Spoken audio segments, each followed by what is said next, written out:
c'est votre univers. C'est ce qui m'inspire. Je suis très attaché à tout ce qui est écrit.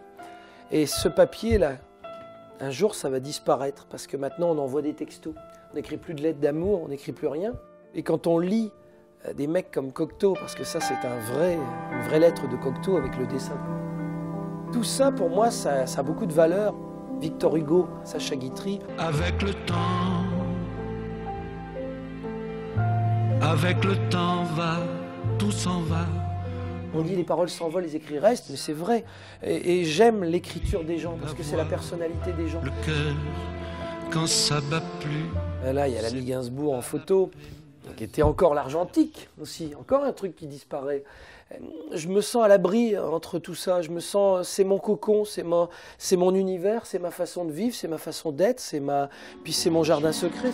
J'avoue, j'en ai bavé, pas vous, mon amour. Avant d'avoir eu vent de vous, mon amour. Ne vous déplaise en dansant la javanaise. S'il n'y avait pas de gens amoureux et passionnés comme Emmanuel, il n'y aurait pas non plus de continuation dans ce métier. Ce métier est un métier pourri, parfois. Ce métier est un métier corrompu, parfois. Mais ce métier est aussi un métier d'amour. De vous à moi, vous m'avez eu, mon amour. Juliette Gréco comme marraine. Pourquoi elle? J'ai connu Léo Ferré juste avant. Je m'étais dit, Ferré viendra aux Insolites. Et Léo Ferré meurt. Et qui je vois faire l'éloge de Ferré à la télé, je vois Gréco débarquer. Et elle parle de Ferré, mais avec une telle poésie. J'ai dit, oh, c'est Juliette Gréco, ma marraine. Elle a dit oui, et j'ai pas insisté, ça s'est fait comme ça, parce que ça devait se faire. Ce qui doit se faire se fait dans la vie. J'avais envie de voir en vous cet amour. C'était osé de créer un café-théâtre ici à Saint-Georges, au milieu de nulle part. C'était plus qu'osé, c'était un choix de liberté. Les gens ne me donnaient pas 6 mois d'existence. On disait, c'est un fou, un illuminé, qui est en pleine cambrousse à faire un lieu, ça ne marchera jamais. J'ai mangé de la vache enragée pendant 6 ans.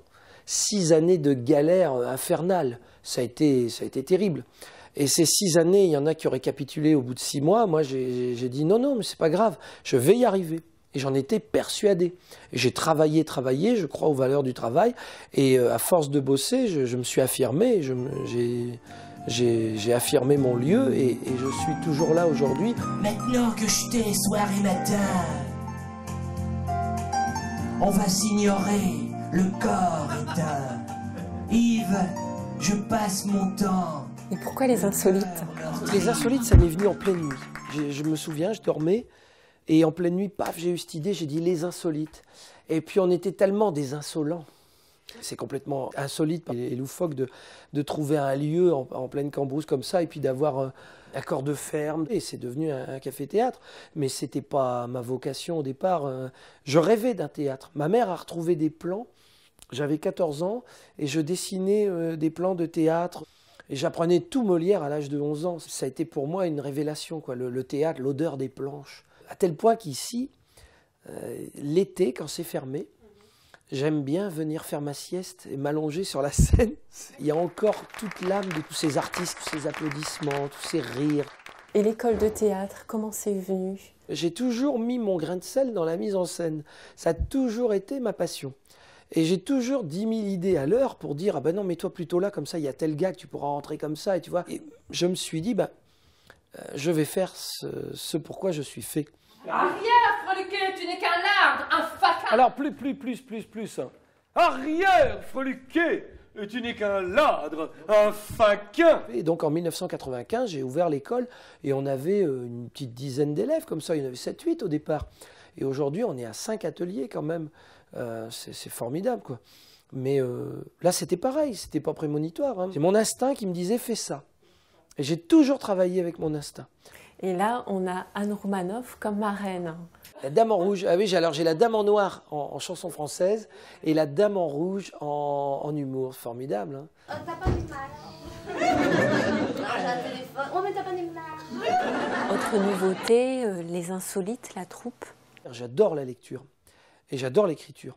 Je me réveille la nuit, j'écris, j'ai des gags qui passent dans ma tête, j'ai des idées. Et en 2002, j'ai décidé de créer une troupe de théâtre. Et cette troupe de théâtre est devenue la numéro 1 en 2008. Pourquoi? Parce qu'on a battu les records d'audience, parce que ce qu'on écrit, c'est inédit, c'est original, c'est complètement fou. Excusez-moi de vous interrompre. Oh, c'est joli ce costume. C'est pour les jumeaux de Céline Dion? Mais non, idiote! C'est la nouvelle tenue officielle du président de la République.